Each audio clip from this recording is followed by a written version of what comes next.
Thanks, Shalini. Thanks, HP. Thanks, and it was a pretty insightful and educational session before this, where we know a lot about now materials and things, and I hope all of us remember it. Um, so the topic is about how do we balance, and we know that the advertising ecosystem has evolved considerably over the past few years. Digitization is growing at a rapid pace, but at the same time, print also remains. Like there were news that print was declining, but as per latest reports, consumers prefer POS, and we have not seen print declining.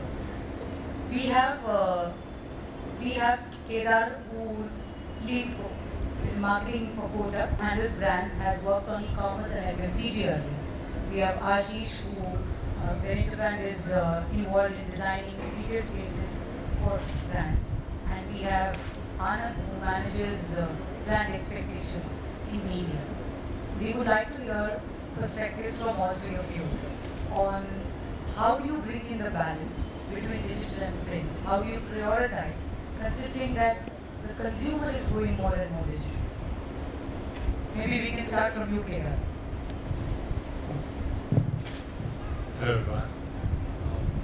I think in the last decade or so, there are a couple of big things that I've kind of seen which has really challenged what we've all thought as a trend. Everyone said trend is dying, so we're also saying that. I think two things. One is when we started off in e-commerce and then we wanted to make big line sales. So whether it is AGIF or it is big billion days, I think the whole idea was to get a high throughput. And one would have imagined that just going performance and just doing digital would have probably gotten your numbers done. But I mean, just the opposite happened. There was a flurry of bookings in the print, and then there were jokes around so many of the A&M media that there was literally 4 or 5 ads, and in Times of India made a lot of money. They went and started like giving jackets over jackets. They innovated. I think that really challenged in the way one thought what was happening in print. And if I were to look at the ad expense, I'm sure those 3 years were very defining for print.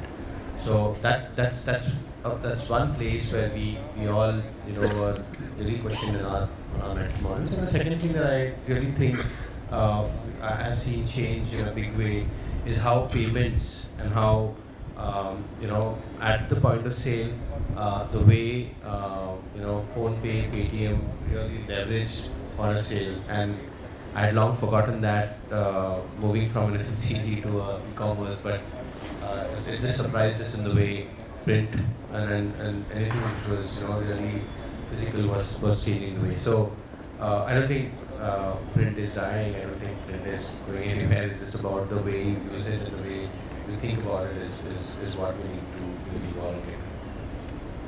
And what do you think about it, Ashish? Yeah, I mean, I think there is the answer to the question of how do you balance print and digital lies in not talking about either. And what are they? Eventually, they're means. They're a conduit. They're a tool to achieve something which is larger. And that larger thing is really the experience that you want to create. Where do you create these experiences? You create them across touch points for your customers. So if you pull back and begin to see the outcomes, the end for which you're deploying either of them, the kind of experience, the stage of the journey and the touch point. For instance, there would be, even if you look at the old-fashioned customer journey and awareness and interest, desire, etc., there would be touch points that have a role to play, which is more minimalistic and more reminder. There would be touch points that would want to create a stronger engagement. There would be touch points that want to create impact. And I think if we put that lens, then the formats, the tools, the technologies will choose themselves. And the balance will be found. So it's all about what's the purpose and how it is to be used. Yeah. Basis the purpose. Absolutely. And Anand, when you have brands asking for more of digital medium and all, how do you manage? Because understanding what is the expectation and how do you want to deliver for brands. I'll take something from what Bob said in this session, and I think he made a very simple point. At the end of the day, all brands and businesses are trying to connect with consumers, but you're trying to connect with the head and the heart, right? And eventually, to build on what Ashish said, the medium is just a way to get to the consumer. So your choice of medium, whether it's digital or print or any other medium, depends upon what you're trying to communicate and what does the job best, right? So often with clients, the conversation is not necessarily about the medium, but what is it that we're trying to do, and therefore what is the right medium to use, right? Is print the right medium to use? Is digital the right medium to use? If we come closer to the context of, let's say, one big area of shift which is happening is moving away from traditional out of home, which is, flexes like Pops was talking about, to moving to, let's say, digital out of home. So I think currently, at least in India, if you look at the landscape, majority of out of home is still your traditional flexes which are being printed, and the demand for that just goes on increasing. Digital is still coming into its own. You see a lot of it happening in the metros, but in smaller towns, for example, it's still the very traditional hoardings. So sometimes the clients, even if they want digital, it's not that they're going to get it everywhere across the country, because most brands are talking to Indians across the country, and therefore sometimes you don't even have a choice. So even if you want to go digital in, let's say, out of home, in many markets you don't even have enough of inventory to give them that. So often I don't think the choice is with us or the client. It's also the ecosystem and how fast it's evolving. True. Jeremy, would you want to share what happens in Australia and how do brands and agencies work on this in Australia? Yeah, so we've seen a really interesting, not a divide that has happened, but I think you're right, it's about where the consumer is. So we see digital very much happening in that last mile, in-store, immediate customer engagement, activations, videos in-store, and this is where we really see digital has certainly replaced some print. But we see print can't be replaced by digital in those environments where you want to create something that is semi-permanent and premium with that luxury feel. I think Pop said it well when he talked about tactile and protecting your brand. Today digital is still in its infancy, even in a developed market like Australia, where our digital penetration is significant. We've got a lot of digital billboards, a lot of digital in-store, but even there, it's difficult for brands to protect their colour and protect their image with digital. So we see brands being selective about what campaigns they run on digital, and it's really very much that last mile is where we see digital very much taking hold, and those premium locations, those premium or luxury locations we see continuing to be the domain of print for some time yet. True, I think you're right, and I think sometimes you need a large format and an impactful, beautiful, creative, to create the immersive experience for the consumer. But sometimes you need more dynamism, to create and have more interactivity for the consumer to engage with you. That's true. I would like to understand from Australia's point of view. In Australia, 70% of out-of-home revenue is digital. Okay, but when it comes to sustainability, Australia is the only one who has the largest format, where if a client does not want a sustainable print, he needs to mention it, right? So in Australia, how is sustainability looked at? And maybe after that we'll come to you. How is sustainability looked at, and how is that kept in perspective while selecting digital and print? Yeah. We saw a really interesting trend happened when particularly digital billboards started to come into the market. So we have rules around what percentage of billboards can be digital in a particular area to ensure that there's not too much distraction for traffic, for drivers, etc. But a traditional outdoor campaign used to be 4 weeks. It was a lunar cycle campaign. And actually when digital billboards came in, we found that advertisers got used to running shorter campaigns, because now they were used to paying for digital, where it's a shorter campaign, less, more frequency on ad changes. And in fact, we saw the still billboards or the print billboards turn around to even 2-week campaigns and as little as 1-week campaigns. And what this did was produced a lot more byproduct, a lot more material. So the billboard producers had to find a better way to be sustainable with what they were producing. So now there's been a huge push away from things like PVC Flex to materials like HDPE, PVC-free materials, rPET, that can be simply recycled. And I think one of the best stories that I see in this is one of our partners that uses HDPE for their billboards, and they run a lot of short-term billboards. The skins at the end of the campaign, including the Kedar edging, are all taken, shredded down, melted, mixed with green waste from the local municipal councils, and then they make fence posts and park furniture and picnic furniture so that product has a second life. So when we think about sustainability, print is getting a second life, even from those billboard skins. That's quite interesting. Andy, do you have any client who has sustainability as goals, and do you do anything for them, maybe on similar lines or something else that you do? Absolutely. I think sustainability is almost every company now has something around sustainability happening. So I think McDonald's is a great example for us. Pretty similar to what they did in Australia, right? So McDonald's does a lot of outdoor flexes, and part of their mandate is also to give back to society. So we worked with an NGO which actually took all the flexes after every campaign and converted it into school bags. And then these school bags are distributed among underprivileged children. So now whenever McDonald's does an out-of-home campaign, all the flexes goes to this NGO. They recycle it and make school bags and give it to kids. I think that's one interesting step. I think for an auto client we did something interesting. So this was for an EV vehicle. More than sustainability, it was about using material on out-of-home which could actually absorb carbon dioxide particles and particulate matter from the atmosphere. Since the EV vehicle is all about promoting cleaner fuel and a cleaner way of living, this was a way to kind of innovate in the out-of-home space. So less about sustainability, but again here more about choosing material which went with the brand story.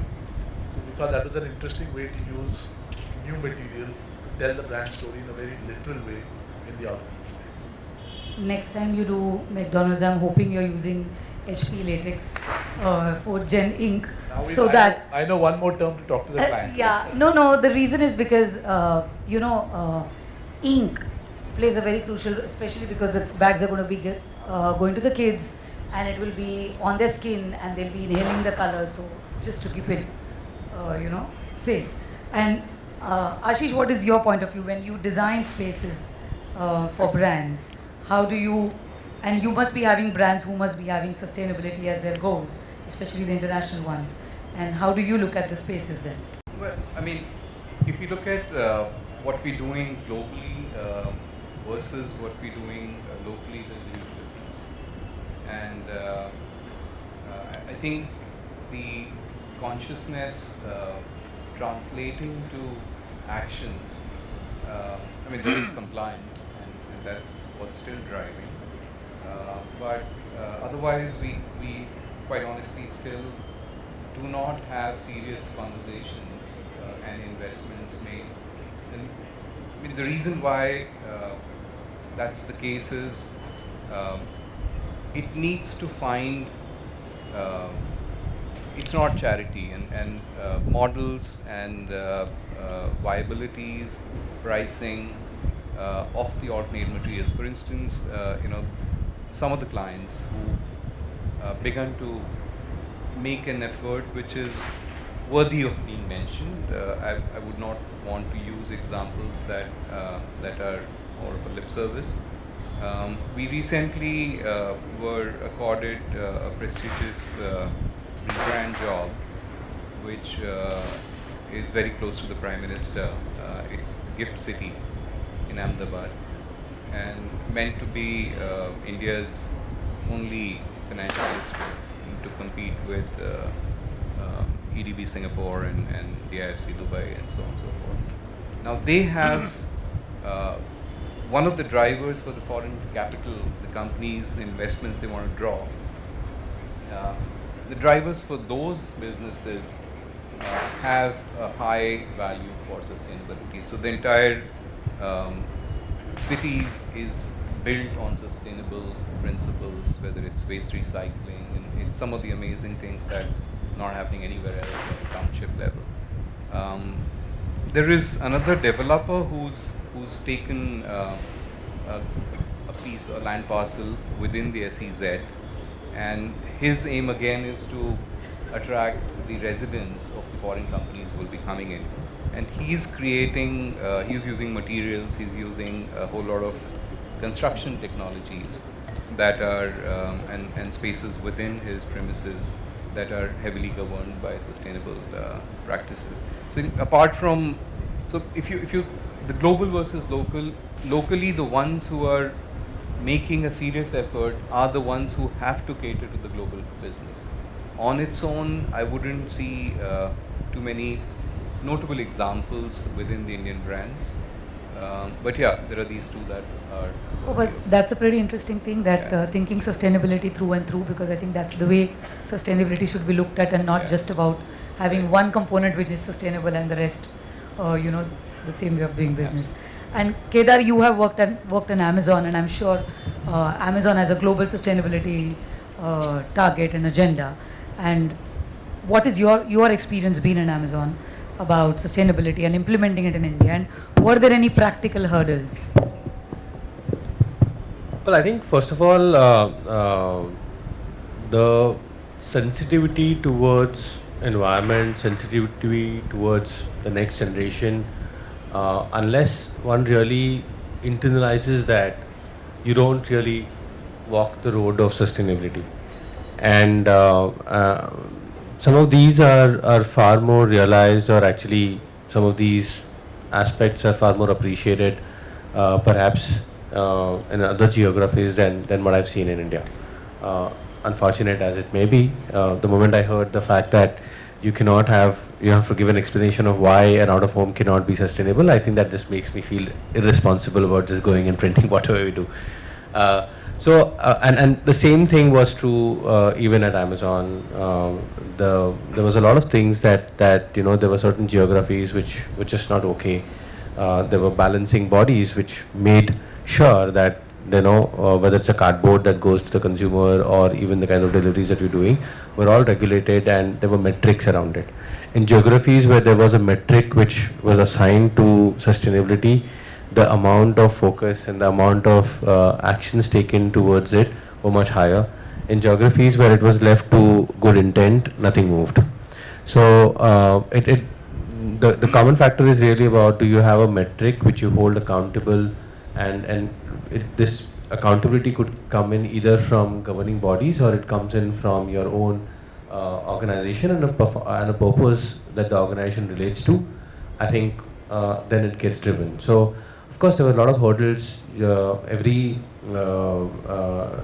business guy or anyone who's handling P&Ls is accountable to seeing how the costs come down. There are very little, there is very less awareness or even access to a lot of folks who could deliver a more sustainable solution at a much cheaper cost. And if you can do that, then I think it becomes far more acceptable. And most often that becomes the first barrier for most people. So I think I would say Amazon is far more sensitive, and we do remember where we were in discussions to say that, okay, hey, let's put an impact and get some impact property, and we kind of dismissed all of that and said that climate change and peg for environment, and that's when we took an arena and branded it and saying that, okay, hey, but that did all of that in a very in a material which is all sustainable. So there was a lot of sensitivity to that, and I must say they did a good job of it. Oh, that's interesting. So, Jeremy, would you want to ask them about what you think? Yeah, I actually had a question for Anand, because one of the things that we're seeing more and more is every corporate will have ESG goals and their sustainability. So when your customers are engaging you by media or planning projects, is the environmental footprint of that campaign taken into account across print, this one, across a mixture of print, online, digital, and how are they calculating the footprint of those campaigns? So look, like I said, everybody has a sustainability agenda, but purpose and profit are at opposite ends of the spectrum. So you're never able to do justice to what you want to achieve. But that said, look, we work with partners, especially look, there's a misnomer that digital media is greener. It's not greener.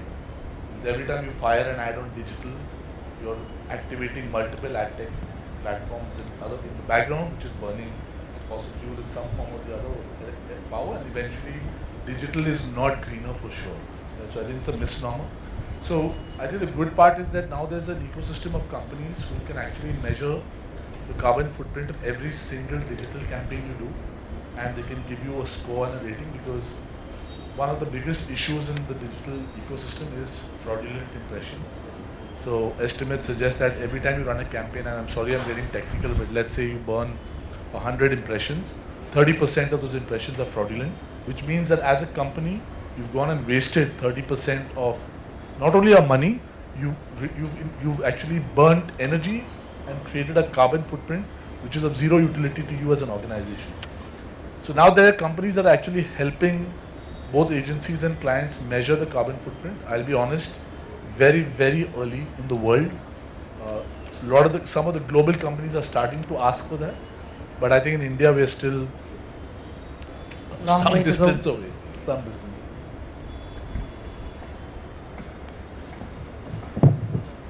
I will ask another question, because you mentioned their purpose and profit, that they're a counter. And I've always looked at those two, they're both positive things. Profit is positive. We all want profit, and we all want a purpose. And I look at them in tension, and it's a little bit where I see also print and digital, that they're both positive. They both can deliver positive outcomes, but there's a tension between the two. If we think of print, which has traditionally had a really bad name in terms of being wasteful, and now, as you say, screens are maybe not as green as they're made out to be, do you see on the client side, and I guess this is a question really for all three of you, on a client side, do you see more and more sustainable media options being presented to help reduce that footprint of print as well, similar to what we saw from Mr. Amit before?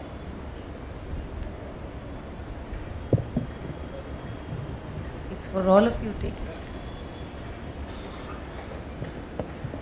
Yeah, I mean, it's awkward, but the fact is, I mean, to begin with, sustainability, I guess anywhere in the world, definitely in India, in this market, has not been decoded accurately.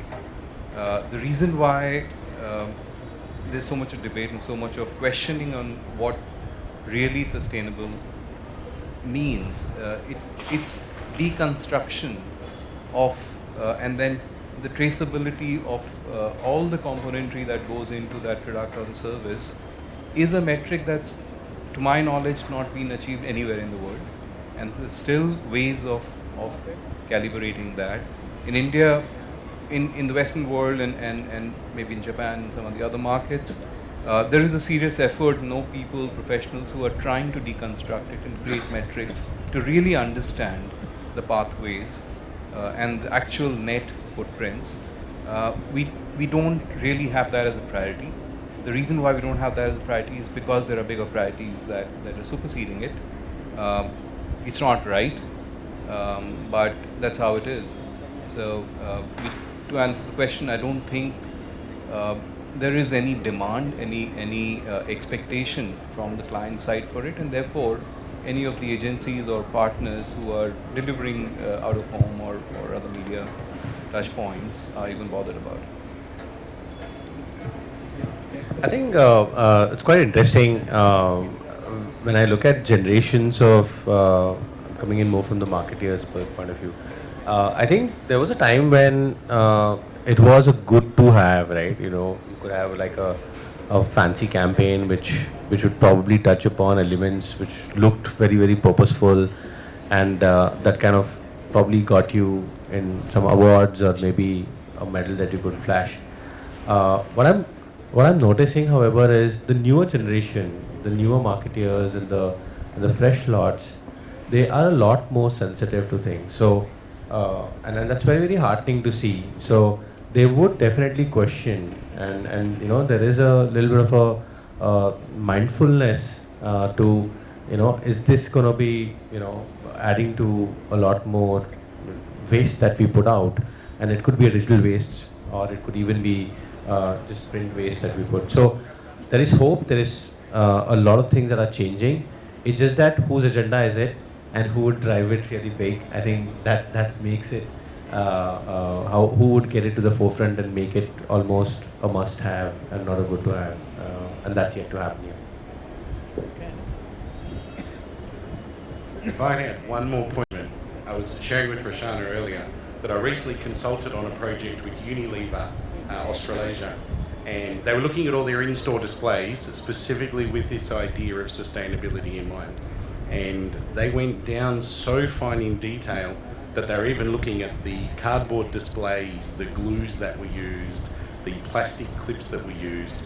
Were they water-based? Were they recycled? Could they be easily recycled through normal consumer waste streams? So the exciting thing for me is to see that it's starting to happen, as you say, particularly in that FMCG space, particularly in high turnover like supermarket point of sale, etc. So there's at least a beginning, I hope. You know? We are short of time, but I'm still going to go ahead and ask one question. Last one, you can just answer in one line. You know, awareness about technology available for being sustainable is very low across all stakeholders. What do you all three of you think can HP do to build that awareness? Go ahead, any one of you. So, I think there are a couple of useful points that would help. One, and not all of them may not be contained within the sustainability question, but I think if we bring in the context of outcomes, and if you map out your business verticals and look at your customers and look at their journeys and the touch points, and what's the kind of experience they want to deliver at each of the. Now, for those experiences, so you'll have to do a matrix and shortlist the ones that you can really work with in a manageable way, and then look at the journeys and touch points and the experience at each touch point. And what is it, what innovations, what technologies, within that, of course, making it sustainable as well, can improve the experience and make it more cost efficient and drive sustainability. So if you keep those three metrics, for instance, innovations on, because print can still deliver better experience, sensorial, than digital, whether it's visual, whether, I mean, you embed stuff in it, and it could be olfactory, it could have actives that could do things that, you know, if you are in a business that uses, let's say, home insecticides and stuff. So there are a whole lot of stuff that you can have done with print to enhance the experience, to help deliver the experience better, reduce cost, and make it sustainable. I think an exercise like that might be useful. So it's like education with demonstration across touch points. Yeah, innovations, and I mean, you got to have the product first. Yeah. So even before innovations, it's the understanding. Yeah. And then get the product right and innovate to deliver that better experience at lower cost and sustainable, and then educate. Yeah, look, I think today was an education for me in printing. I've been in advertising and media, but honestly never bothered to go beyond a certain level. You know, just stayed within my domain. Look, and I think at the end of the day, the truth is this, right? Businesses are run to make profit. Mr. Shah said it himself. Finally, he's a businessman, he has to make money. That's very important, right? And that's true for all businesses. So I think a sustainability tag on its own will not make a shift. Because honestly, that's not top of mind for brand custodians. Unfortunately, that's the reality. Right? Today, brand custodians are being pushed with their backs to the wall because the question that they are being asked by their CEOs and CFOs are, how is the money you're spending translating into revenue and eventually profit for the organization? Right? They are not being asked to deliver on a sustainability target. So I think the conversation that has to be had firstly has to be about how is it making what a marketer or a brand custodian doing, how is it making it more effective? And then if sustainability comes along with it, fantastic, right? I think how do we need to evangelize this? I think you're talking to probably an audience which is predominantly understands printing and material much better than marketeers. I think we have to find a way to go out there and talk to marketeers in the right forums, because a lot of what has been said and a lot of the ideas that Mr. Shah was talking about in point of sale material is fantastic. Like, it's an education for me. I can have a conversation with the client now. I think the more people that you touch on that side of the fence, which are brand custodians or agencies like us who work with brand custodians, I think you can evangelize what you have, and you can then start seeding that technology into more and more clients. Your thoughts, Kedar? I thought this was a panel discussion, so. Well, I think if you really go a little deeper and really understand any category which is facing a relevance challenge, what you really need to do is give a higher order purpose. And if you could give a higher order purpose, then you find ways in which then everyone finds their own way in kind of joining that bandwagon. So if HP really takes this and makes being sustainable as almost equivalent to being responsible, and just celebrate the ones who are being responsible, I think that itself can be a big pull for a lot of brands to really go back and say we're equally responsible. I think the way CSR funds get channelized, I think a better way would be to really look at what you do in your day-to-day business and then make that, give that a much far more deeper purpose. I think that's really at the heart of it. In the world of clicks, I think print still makes the noise. Will it shift from just being a production unit to something that has more purpose, as much more purposeful work? I think the resurgence can actually come in from the purpose of sustainability. So something worth taking back. Well, thank you.